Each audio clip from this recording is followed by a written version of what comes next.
कामाख्यानगर स्थित गणजात भवन परिसर रे ओडिशा नाट्य संघ पक्षरु कामाख्यानगर अग्रणी नाट्य संस्था भूमिका द्वारा एक आलोचना चक्र आयोजित होइथिला।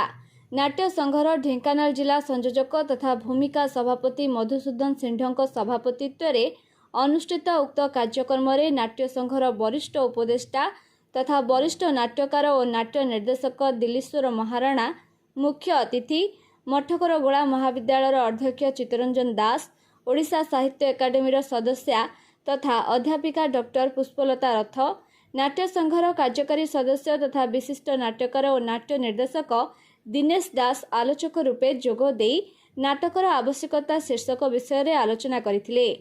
नाटक जीवनर भूल त्रुटि को सुधार करी चरित्र गठन करे।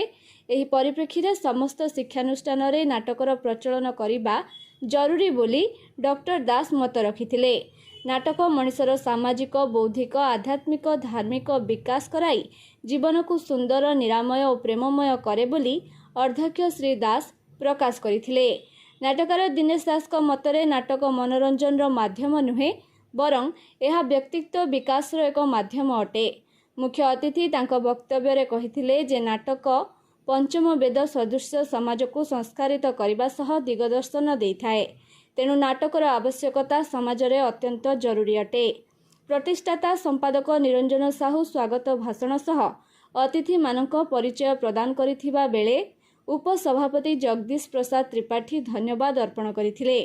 भूमिकार उपदेष्टा शिक्षाविद माधर पाणी, शिक्षाविद मेजर प्रभात कुमार दास, प्रधान शिक्षक श्रीमत राउत, संगीत निर्देशक दिलीप कुमार राउत एवं अन्यान्य प्रमुख उपस्थित रही उक्त कार्यक्रम को प्रशंसा करथिले। ढेंकानाल अक्षय कुमार नंदक रिपोर्ट, उत्कल समाचार।